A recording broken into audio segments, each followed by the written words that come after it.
परिकल्पना जो है सबसे पहले एक इटली के दार्शनिक जिनका नाम था दांते ने अपनी पुस्तक डिवाइन कॉमेडी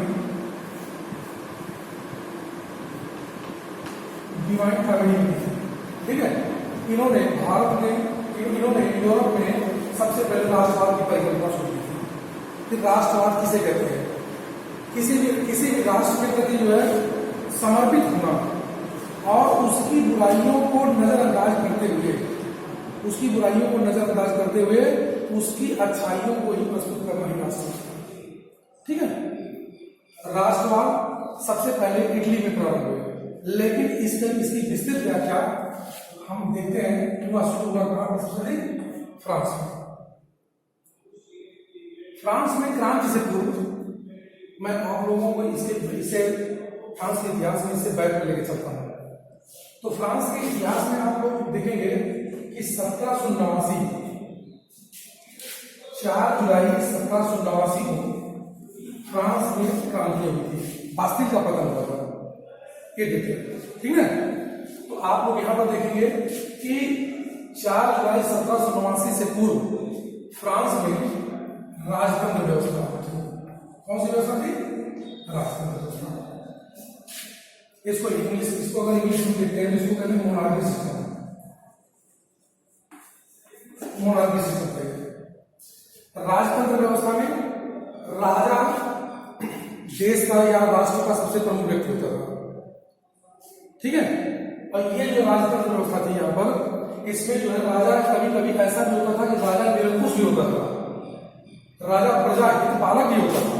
लेकिन यहाँ पर जो है राजा जो है अधिकांश राजा क्या होते थे? निरंकुश ही होते थे। अब आप लोग देखेंगे निरंकुश का क्या है। निरंकुश का अर्थ आप यहाँ पर अगर अर्थ से बिठाना चाहें तो एक शब्द निर है, एक अंकुश, जिस पर कोई अंकुश ना हो वह निरंकुश होता है। आप समझ रहे ना, ये निरंकुश है। तो सबसे पहले अगर इसमें निरंकुश शासकों ने फ्रांस की राजतंत्र व्यवस्था में जो है अगर किसी निरंकुश शासक का नाम आता है तो हुआ था एक शासक था जिसका नाम था लुई सोलहवां। आप इसका नाम जानते होंगे, ठीक है, लुई सोलहवां। और जितना ही निरंकुश था उसकी पत्नी उससे कहीं अधिक निरंकुश थी। उसने फ्रांस की जनता पर इतने अधिक टैक्स लगा दिए, इतने अधिक कर लगा दिए थे। अब कुछ तो लोग हितकारी करते लेकिन कुछ लोग अलोक हितकारी थे जो जनता के हित में न थे, ऐसे ही टैक्स थे। तो इस कर्ज की वजह से जो, अच्छा एक चीज और आप लोग जान लीजिए, मैंने आप लोगों को बताया था, अगर आप लोग जानते होंगे तो ठीक है, नहीं जानते तो जान लीजिए कि फ्रांस में 3 प्रकार के लोग रहते थे। पहला कौन होता था?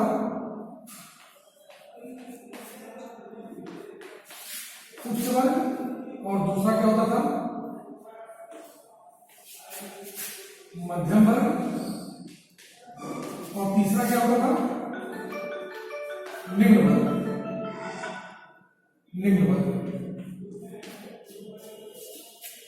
तीसरा होता था निम्न वर्ग, ठीक है। अब इस उच्च वर्ग में कौन होगा? आप लोग ध्यान से देखिए पहले। देखिए, हम आपको जो है राष्ट्रवाद की परिकल्पना बता रहे हैं, लेकिन राष्ट्रवाद की परिकल्पना में इन शब्दों को भी समाहित करना बहुत आवश्यक है। उच्च वर्ग में सबसे पहले जो आते थे उसमें लोग थे, इसमें राजा स्वयं होता था और राजा के राज परिवार से संबंधित और लोग, अन्य लोग भी रहते थे इसमें। राज परिवार संबंधित जैसे कि राजकुमार होते थे या अन्य उनके बड़े बड़े अधिकारी होते थे, बात समझ रहे ना। और उसके बाद जो है इसमें एक चीज और रहते थे जो बड़े बड़े जमींदार होते थे, ये भी उसी रहते थे। या जो राज्य के बड़े बड़े क्या होते थे? राजपुरोहित जिसको कहते हैं। राजपुरोहित का मतलब जो चर्च में रहने वाले जो पादरी होते थे, जो हमारे यहाँ मंदिर के पुजारी होते हैं, वहां पर राजपुरोहित करते थे, समझ ना। तो ये लोग रहते थे। अब मध्यम वर्ग में कौन लोग होते थे? मध्यम वर्ग में आप देखेंगे तो मध्यम वर्ग में लेखक होते थे और उसके बाद निचले स्तर के, इसमें निचले स्तर के पादरी होते थे। मतलब एक चर्च में काम करने वाले 2 स्तर के पादरी, पहले कौन पादरी होते थे? जो हाई लेवल के ऊंचे स्तर के होते थे, और एक होते थे जो उससे लो लेवल के होते थे। बात समझ रहे ना? तो जो लो लेवल के, जो निचले स्तर के पादरी होते थे, ये जो मध्य वर्ग में आते थे, इनके साथ जो छोटे स्तर के जमींदार होते थे, ये भी इसी वर्ग में रहते थे। बात समझ ना? और तीसरे स्तर के कौन लोग होते थे? निम्न वर्ग के लोग। अब निम्न वर्ग में कौन कौन आते थे? निम्न वर्ग में इसमें आने वाले थे श्रमिक, और कौन होते थे? दास, और कौन होते थे इसमें? मजदूर और कृषक, ये लोग इसमें थे। पूरे फ्रांस में सबसे अधिक जनसंख्या अगर किसी की होती थी तो केवल इन्हीं की होती थी। उसके बाद जनसंख्या अधिक इनकी होती थी, अंतिम में सबसे कम जनसंख्या इन लोगों की थी। लेकिन राज सत्ता का उपभोग सबसे अधिक यही लोग करते थे। टैक्स किससे वसूला जाता था? टैक्स इनसे वसूला जाता था, लेकिन जो है अधिक से अधिक उस टैक्स का जो है यूज जो सबसे अधिक करते थे, यही लोग करते थे। अब इस बात को आप लोग जान सकते हैं कि अगर कोई व्यक्ति जिस प्रकार से, जैसे कि मान लिया कोई व्यक्ति हो, आम जनता हो, ये जो हाई लेवल का व्यक्ति हो, अगर उनके बीच में टैक्सेशन जमा करने वाला, पैसा काम जमा करने वाला लोअर लेवल का व्यक्ति हो और उपभोग करने वाला उच्च स्तर का व्यक्ति हो, तो वह व्यक्ति क्या करेगा? उसके दिमाग में इस बात की जरूर दिमाग में बैठेगा उसके कि हम लोग पैसा देते हैं, लेकिन उस पैसे का यूज हम लोगों पर नहीं किया जाता है। पैसे का यूज कहाँ किया जाता है? हाई लेवल पर। तो इनके धन का उपयोग ये लोग करते थे। इसीलिए जो है ये लोग इनके खिलाफ बगावत करते हैं, विद्रोह करते हैं इनके खिलाफ। बात समझ ना? और इनके बीच में, दोनों के बीच विद्रोह में आग में घी डालने का काम किसने किया? मध्यम वर्ग ने किया। इसमें और लोग रहते थे, जैसे पत्रकार भी इसमें रहते थे। आप लोग समझ रहे पत्रकार कौन होते हैं? ये लोग इसमें रहते थे। इन लोगों ने अपने कलम और कागज के माध्यम से लोगों इनको भड़काना शुरू कर दिया। किसके खिलाफ? इनके खिलाफ। क्यों ऐसा इन्होंने किया? अब आप लोग समझ सकते हैं कि इनसे ये उच्च स्तर पर है, ये जो है इनसे उच्च स्तर पर है, तो ये चाहेंगे कि हमारे अंदर में भी ये लोग काम करें, और ये लोग जो है इनसे दबे रहते थे। लाभ मिलता था लेकिन पूरी तरह लाभ नहीं। ये चाहने लगे कि हमको भी इसी स्तर में जाना चाहिए, इसलिए इन लोगों ने इनको इनके खिलाफ भड़काना शुरू कर दिया। बस में राजा ने क्या किया? लुई 16 जो था उसने क्या किया? सबसे पहला प्रहार उसका कहां पर हुआ? सबसे पहले मध्यम वर्ग को प्रहार शुरू किया। उसने मध्यम वर्ग को सबसे पहले, इनको जो है इनके ऊपर देशद्रोह का आरोप लगाकर इनको जेलों में ठूसना शुरू कर दिया। और जो पेरिस से 70 किलोमीटर की दूरी पर एक शहर था जिसका नाम था बास्तील की जेलों में ले जाकर ठूसना शुरू कर दिया। वहां ले डाल दिया जेलों में। बात समझ ना? अब जो है निम्न वर्ग के लोग जो है पूरी तरह से परेशान हो चुके थे। इस समय का एक स्टेटमेंट था जो लुई 16 की पत्नी थी, जिसका नाम था, इसका नाम था मैरी अम्बरेली। इसको इंग्लिश में मैरी एंटोनियो कहता है। इसने कहा जब इसकी मतलब जो इक्का गाड़ी थी, जब इक्का गाड़ी लेकर जा रही थी, आम जनता के बीच से गुजर रही थी, तो इसके पीछे पीछे आम जनता जो दौड़ रही थी कि रानी साहिबा हमको खाने के लिए रोटियां दो, हम लोग खाने के लिए मर रहे हैं। तो इसने कहा, स्टेटमेंट दिया था, ये स्टेटमेंट अक्सर जो है कॉम्पिटेटिव एग्जाम में पूछे जाते हैं, तो ये जो है इसने कहा कि जो लोग रोटी नहीं खाते वो लोग केक क्यों नहीं खाते? अब आप लोग सोचिए क्या कहा इन्होंने कहा कि जो लोग रोटी नहीं खाते वो लोग केक क्यों नहीं खाते? जिनको खाने के लिए रोटी नहीं है उनको केक खिलाने की बात हो रही है। इसका मतलब आप और मेहनत कीजिए, जितना आप मेहनत करेंगे उतना ही अधिक अनाज उपजाएंगे, और जितना अधिक अनाज उपजाएंगे उतना ही अधिक आप टैक्स करेंगे, और टैक्स जितना अधिक आएगा उसका लाभ हम लोग लेंगे। कुल घुमा फिरा की बात इन्हीं के फायदे की थी, जिससे जनता पूरी तरह भड़क गई। अब उस समय जो है आप लोग सुनेंगे फ्रांस में जो है, यहां पर फ्रांस देखेंगे कि फ्रांस में जो है दो प्रकार के जो है असेंबली होती थी। असेंबली के दो पार्ट थे।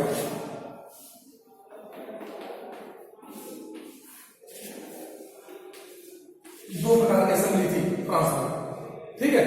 एक असेंबली इसमें थी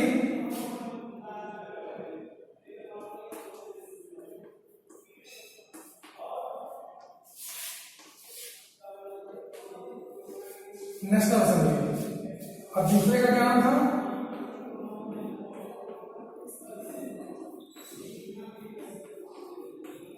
स्टेट जनरल, ठीक है। तो आप लोग देखेंगे इसमें जो है, इसमें जितने भी लोग रहते थे, जितने भी मेंबर होते थे, ये टोटल मेंबर किसके होते थे, ये टोटल मेंबर जो है राजा के प्रतिनिधि हुआ करते थे। किसके प्रतिनिधि, राजा के प्रतिनिधि हुआ करते थे। तो इसमें कोई भी बिल पास करना होता था तो बड़ी आसानी से राजा के प्रतिनिधि बैठकर एक साथ जो है इसको ध्वनिमत से पारित कर देते थे, तो राजा के पक्ष में काम हो जाता था। लेकिन जो स्टेट जनरल था इसमें जो है आधे ने बैठे हुए थे, 50-50%।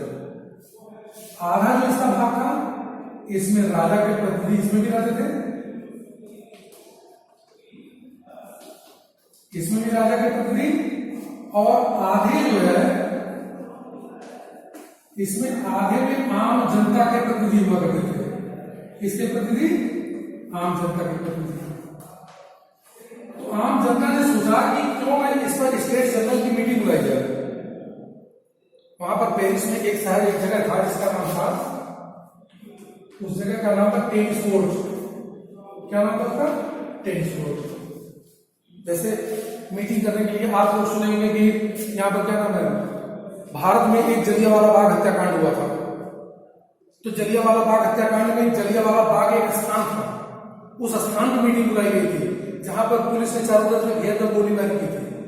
उसी प्रकार से जो है यहाँ पर जो है आम जनता की जो सभा होती थी उस सभा को बुलाने के लिए टेनिस कोर्ट की जगह चुनी गई। टेनिस कोर्ट में जो है स्टेट जनरल की मीटिंग बुलाई गई।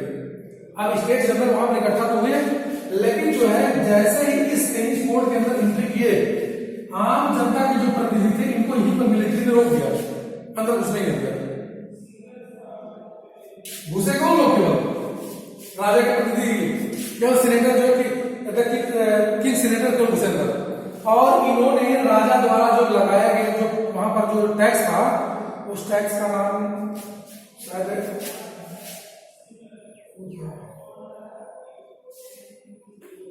डाइस, इस टैक्स का नाम था। जब वहां पर ये टैक्स लगाया गया तो इस टैक्स को जो है राजा के प्रतिनिधियों ने ध्वनिमत से पारित कर दिया कि यह टैक्स जो है सही लगाया गया है, ठीक है। और उसके बाद जो यह टैक्स को इस ध्वनिमत से पारित करके इसको संसद में पेश करके पास कर दिया गया। अब जनता और भी उग्र हो गई।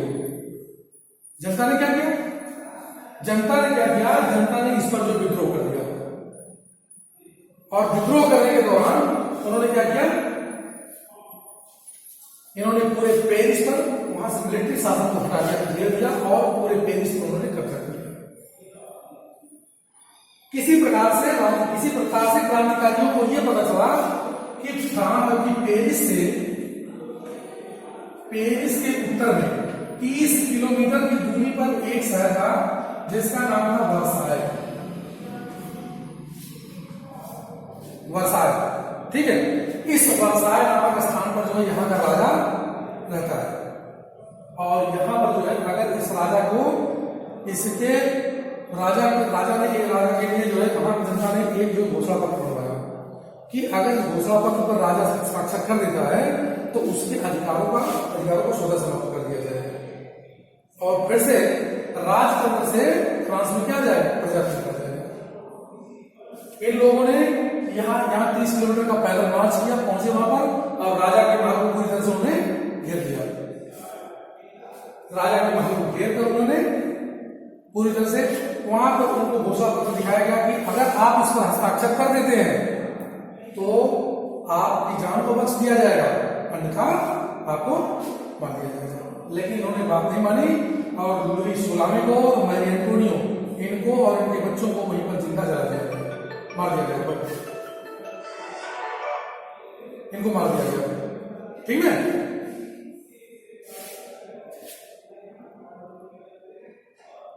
इनको यहां पर मार दिया गया। और इसके बाद मारने के बजाय इनका एक बेटा था, लुई 16 का एक बेटा था जिसका नाम था चार्ल्स फर्स्ट। ये जो है अपनी जान बचाकर कहां भाग गया? इंग्लैंड भाग गया। ये अपनी जान बचाकर इंग्लैंड भाग गया और इसने कैथोलिक चर्च को त्याग कर इसने कौन सा धर्म अपना लिया? प्रोटेस्टेंट। इसने प्रोटेस्टेंट धर्म अपना लिया, बस वही ना। और उसके बाद जो है इसको मारने के बाद जो है किसी ने यह भी खबर दी कि यहां से 70 किलोमीटर की दूरी पर एक शहर है जिसका नाम है बास्ती, जहां पर राजा के सभी हथियार यहीं पर रखे गए हैं। आम जनता को पता चला इस बात का। आम जनता ने सोचा कि अगर हम बास्ती पर कब्जा कर लेते हैं तो कम से कम राजा की ये हथियार यहां से हमारे कब्जे में आ जाएंगे और राजा सरेंडर हो जाएगा। राजा को तुमने मार दिया, लेकिन जो भी राजा बनेगा वो हमारे अंडर में काम करेगा। इन्होंने वह डेट देखिए, ऐतिहासिक डेट था, उस डेट वह डेट है 4 जुलाई 1789। इस डेट को आम जनता ने बास्ती के किले पर हमला बोल दिया। किले की दीवारों को तोड़ दिया गया, वहां के सैनिकों को मार दिया गया। जब जेल को खोला गया तो पता चला हथियार की जगह पर क्या मिले? वहां पर राजनीतिक कैदी बन गए, ठीक है। ये राजनीतिक कैदी जो थे, इन राजनीतिक कैदियों में कुछ महत्वपूर्ण व्यक्ति थे। जैसे कि आप जानते हैं कि राजनीतिक कैदियों में एक कैदी जिसका नाम था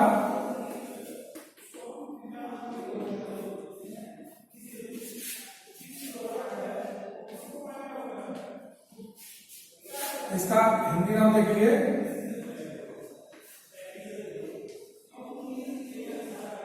इमादुद्दीन। यह भी एक महत्वपूर्ण व्यक्ति था, इमादुद्दीन। इसके साथ साथ और भी राजनीतिक कैदियों में जैसे रूसो, वाल्टेयर, डिडरो, जॉन लॉक रहने वाला तो मूलतः था इंग्लैंड का, लेकिन यहां पर अभी बनता ये गया वहां पर घूमने, उसको लाक कर दिया गया जॉन लॉक वहीं पर, ठीक है।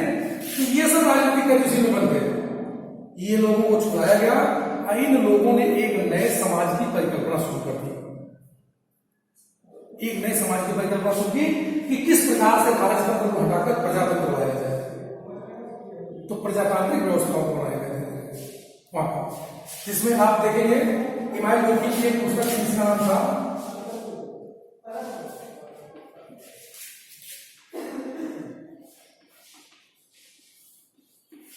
सोशल कॉन्ट्रैक्ट, सामाजिक समझौता। इसमें समाज को इसने वर्गीकृत किया कि किस वर्ग में किस लोगों को रखा जाए और किस प्रकार की व्यवस्था वहां पर लागू की, जिससे आने वाले दिनों में फिर लुई 16 जैसा कोई निरंकुश शासक ना सके। समाज में सभी वर्गों को समान प्रतिनिधित्व दिया गया और सभी को समान अधिकार दिया गया, ठीक है। तो यहां पर जो है इस प्रकार की व्यवस्था इन्होंने लागू की। लेकिन और फिर जो है वापस जो है हमने आपको बताया कि लुई 16 का एक बेटा चार्ल्स फर्स्ट जो है इंग्लैंड भाग गया था। उसने क्या किया, इन लोगों ने सोचा कि क्यों ना उसी के वंशज कोई गद्दी पर बिठाया जाए, लेकिन उनसे यह समझौता कर लिया जाए कि कभी आप इसके ऊपर अपने फ्रांस के राष्ट्र के ऊपर निरंकुश न हो। और फिर उसे बुलाकर जो उसको समझाया गया, उसको जो है उससे हस्ताक्षर कराया गया कि आप फ्रांस पर जो है निरंकुश शासन नहीं करेंगे, इन फ्यूचर आप फ्रांस में निरंकुश शासन नहीं करेंगे। वो मान लिया, आके गद्दी पर बैठा। लेकिन आप लोग इस बात को जानते हैं कि सांप के पेट से सांप ही पैदा होगा, दूसरा कुछ हो सकता, कहीं कोई दूसरा जानवर नहीं हो सकता। इसीलिए जो है वह लुई 40 को बैठा गद्दी पर, लेकिन उसके बाद उसकी निरंकुशता का अंत किया गया और धीरे धीरे उसके वंशज धीरे धीरे कमजोर होने लगे, जो उसकी गद्दी पर बैठने वाले और उसके बेटे, उसके और छोटे जो स्तर के लोग थे, वो धीरे धीरे कमजोर होते गए। और उसी कमजोरी का लाभ लिया आकर एक फ्रांस में शासक हुआ करता था जिसका नाम था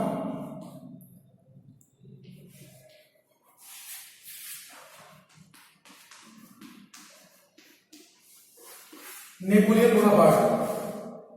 और नेपोलियन बोनापार्ट ने फ्रांस में कैथोलिक चर्च की मान्यता को उसने धीरे धीरे रद्द कर दिया, और कैथोलिक चर्च की मान्यता को रद्द करने के बाद वह जो है वहां पर अपना शासन करने लगा।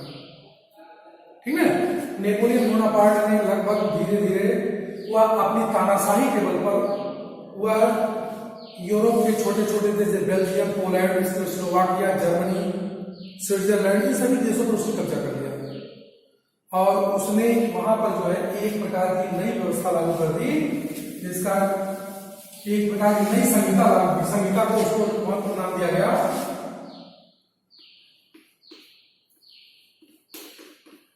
उसका नाम दिया गया नेपोलियन संहिता। इंग्लिश में कहते हैं नेपोलियन कोड। नेपोलियन कोड में उसने कर दिया पूरे महाद्वीप में उसने एक व्यवस्था लागू करी। व्यवस्था का नाम था नेपोलियन की महाद्वीपीय व्यवस्था। महाद्वीपीय व्यवस्था, इस महाद्वीपीय व्यवस्था में उसने क्या किया, पूरे जहां पर जितने भी उसके ऑक्युपाइड के अधिकृत क्षेत्र थे उन सभी देशों, उन सभी जगहों पर एक प्रकार की बाट माप प्रणाली लागू कर दी। ये नहीं कि अगर यहाँ कोई सामान 1 रुपए किलो तोला जाए तो वहां पर 2 रुपए किलो तोला जाए, नहीं, हर जगह समान सभी नागरिकों के अधिकारों को समाप्त कर दिया उसने। ठीक है, हर जगह उसने शासन व्यवस्था एक जैसी बना दी। तो क्या हुआ उसके बाद, जब व्यवस्था उसने एक जगह हर जगह बना दी, क्योंकि यार एक तानाशाह था, नेपोलियन एक तानाशाह था, तो जहां जहां इसने जहां जहां इसका शासन क्षेत्र था, चाहे वो जर्मनी रहा हो, चाहे पोलैंड रहा हो, चाहे वह स्विट्जरलैंड रहा हो, हर जगह यहाँ की जो जनता होती थी, यहाँ जो इसके द्वारा शासित जो जनता होती थी, इस जनता ने क्या किया, धीरे धीरे उनके अंदर राष्ट्रवाद की भावना पनपने लगी कि एक बाहरी व्यक्ति क्यों हमारे ऊपर आके शासन कर सकता है, कोई बाहरी व्यक्ति हमारे ऊपर आके शासन कैसे कर सकता है। तो उन लोगों ने आपसी, मतलब जैसे कि एक देश में रहने वाले, आप अपने देश में देखेंगे, हमारे देश में हिंदू, मुस्लिम, सिख, ईसाई तमाम जातियों के लोग रहते हैं, लेकिन क्या अंग्रेजों के खिलाफ दोनों सभी लोग एकजुट नहीं हुए थे? सभी लोग एकजुट हुए, अंग्रेजों के खिलाफ सभी एकजुट हुए। इसी प्रकार से जो है ये जो हम देशों का नाम बताया, इन देशों ने जो है नेपोलियन के खिलाफ अपने आप को एकजुट कर लिया, सारे मतभेद को भुला के एक साथ एकजुट हुए और धीरे धीरे इसी प्रकार से हर जगह राष्ट्रवाद की भावना पनप गई लोगों के अंदर। और राष्ट्रवाद की परिकल्पना, राष्ट्रवाद सबसे अधिक राष्ट्रवाद अगर कहीं पनपा तो वह एक देश था इटली, और दूसरे नंबर पर इटली की बात था जर्मनी, क्योंकि हमारे इस चैप्टर में, राष्ट्रवाद के चैप्टर में, दो ही देशों का यूनिफिकेशन, इटली का एक तरफ और जर्मनी का एक तरफ पड़ा जाता है। ठीक है, तो आप लोग जानेंगे राष्ट्रवाद किसे कहते हैं। किसी भी राष्ट्र के प्रति अपने आप को पूरे तन मन से तमाम मतभेदों को भुलाकर अपने आप को समर्पित कर देना और उसी की ही व्याख्या करना ही राष्ट्रवाद है। तो राष्ट्रवाद में अब आप देखेंगे इटली में कुल जिस समय नेपोलियन का शासन था, नेपोलियन ने सबसे पहला काम क्या किया था कि जिन देशों पर उसने आक्रमण, जिन देशों पर अधिकार किया, उन देशों को कई खंडों में उसने तोड़ दिया, जिससे जब एक नहीं रहेंगे तो लोग इकट्ठा नहीं हो पाएंगे। उसने पूरे इटली को कितने राज्यों में तोड़ा था? 32 राज्यों में तोड़ दिया था। अब उसके कुछ महत्वपूर्ण राज्य, जैसे उसके महत्वपूर्ण राज्यों में सिसिली था, सार्डिनिया था, पिडमांट था, नेपल्स था और रोम था। इस प्रकार से तमाम राज्य जुटे हुए थे इसका लगभग। इन सभी राज्यों को अलग अलग जो है कर दिया था और ये राज्य सभी जो है आपसी मतभेद को भुलाकर इन लोगों ने एकत्रित एक नए राष्ट्र की परिकल्पना शुरू कर दी। और जिस प्रकार से इन लोगों ने एक नए राष्ट्र की परिकल्पना शुरू की वही जो है राष्ट्रवाद बन गया। बात आप लोगों को समझ रहे हैं? इसके बाद जो है यह जो है इसमें आप देखेंगे इटली में 3 महत्वपूर्ण जो है दार्शनिक थे, जिसमें एक का नाम था मैजनी,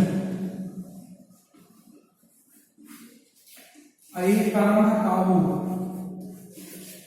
तीसरे का नाम था गैरिबाल्डी। ये इटली के एकीकरण के तीनों जो है बहुत महत्वपूर्ण व्यक्ति थे। ये बोर्ड एग्जाम के लिए काफी महत्वपूर्ण चीज है। इन तीनों में से किसी का भी एक का जो है एक की भूमिका पूछी जा सकती है कि ये पूछा जाता है कि इटली के एकीकरण में मैजनी की क्या भूमिका थी, इटली के एकीकरण में काबुल की क्या भूमिका थी, इटली के एकीकरण में गैरिबाल्डी की क्या भूमिका थी। इसके लिए बच्चों को जो है सीधा आप टेक्स्ट बुक से पढ़िए और उसमें हम आप लोगों को समझाते रहेंगे, जो नहीं समझाता हम आपको समझाते रहते हैं, ठीक है। यह मैजनी जो था यह बहुत ही अच्छा जो है अपने लेख के माध्यम से लोगों को जो है उत्साहित करता था, लेखों के माध्यम से लिखकर। काबुल जो था ये इसकी लेखनी पर ज्यादा मात्रा का जो है ये आम जनता को ज्यादा अधिक से अधिक प्रोत्साहित करता था। और इसके बाद जो गैरिबाल्डी था ये हथियार चलाने में विशेष था।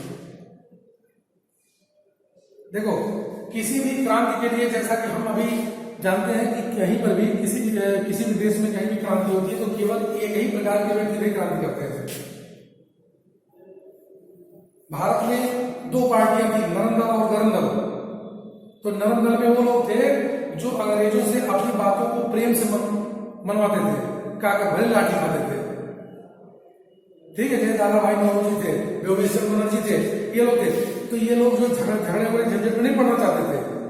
उसी प्रकार का ये गरम दल था जो कहते थे कि हम अपनी बातों को मनवाने के लिए इस प्रकार से नहीं मनवाएंगे, हम अपनी बातों को मनवाने के लिए हथियार भी उठा सकते हैं।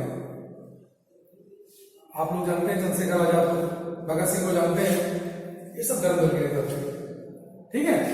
तो यहां पर जो है इसने क्या किया, ये गैरिबाल्डी, मैजनी और काबुल तीनों की अहम भूमिका थी कि तीनों ने मिलकर जो है इटली के एकीकरण में महत्वपूर्ण भूमिका निभाई। और उस समय ये जो है ये पूरे जितने भी मतलब ये जो 32 राज्य थे उसके सारे 32 के 32 राज्य जो है किसके अधीन आए, सार्डिनिया के अधीन आए, सार्डिनिया के अधीन आए। सार्डिनिया का शासक उस समय था विक्टर इमानुएल सेकंड, ये शासक था। और इसी का नेतृत्व करने के लिए यही नेतृत्व किया और इन तीनों ने महत्वपूर्ण भूमिका निभाई और इस प्रकार से इटली का एकीकरण हुआ। एग्जाम में अक्सर पूछ लिया जाता है कि इटली का एकीकरण कितने चरण में कंप्लीट हुआ था, कितने चरण में पूर्ण हुआ था। तो इटली का एकीकरण आप देख सकते हैं, इटली का एकीकरण 4-7 चरण में पूर्ण हुआ था, ठीक है। इटली का एकीकरण 7 चरणों में पूर्ण हुआ था। और इसी प्रकार का जर्मनी के बारे में पूछा जाता है तो जर्मनी का एकीकरण 3 चरणों में पूर्ण हुआ था। इटली का जर्मनी का 3 चरणों में पूर्ण हुआ था। मैं आप लोगों को 60 में थोड़ा सा बताना चाहूंगा जर्मनी के एकीकरण के बारे में। जर्मनी के एकीकरण में कितने चरणों में क्यों और किन क्षेत्रों से महत्वपूर्ण युद्ध हुए, इसको आप लोग जान लीजिए। जर्मनी का पहले इसका नाम था प्रसाद, यहां के शासक का नाम था विलियम कैसर फर्स्ट, विलियम कैसर फर्स्ट, नहीं सेकंड, सॉरी विलियम कैसर सेकंड। यहां पर प्रसा को जो है जब नेपोलियन यहां शासन कर रहा था तो नेपोलियन ने प्रसा को 2 भागों में तोड़ दिया था। कौन कौन? एक का नाम था पूर्वी प्रसाद और दूसरे का नाम था पश्चिमी प्रसाद। 2 भागों में उसने तोड़ दिया कि जिससे अगर प्रसाद इकट्ठा नहीं होगा तो कम से कम इसकी यूनिफिकेशन में जो है ये स्ट्रॉन्गेस्ट नहीं आएगा, स्ट्रॉन्गेस्ट कंट्री नहीं बन पाएगा ये, ठीक है। तो क्या किया सबसे पहले, विलियम फर्स्ट ने जो है, विलियम सेकंड ने अपना एक प्रधानमंत्री बनाया। प्रधानमंत्री किसको बनाया, जिसका ये आप लोग इतिहास में इसका नाम सुनेंगे, जिसका नाम था ऑटो वन बिस्मार्क। ये इतिहास के लिए काफी महत्वपूर्ण नाम है, ये चर्चित हस्ती है ऑटो वन बिस्मार्क। इसने रक्त यौन लव नीति का प्रतिपादन किया था। जैसे भारत में सरदार वल्लभ भाई पटेल ने रक्त यौन लव नीति का प्रतिपादन किया था, उसी प्रकार से प्रसा को एकीकृत करने के लिए, जर्मनी को एकीकृत करने के लिए ऑटो वन बिस्मार्क ने भी रक्त यौन लव नीति का पालन किया था। ठीक है, बाकी चीजें हम कल बताते हैं।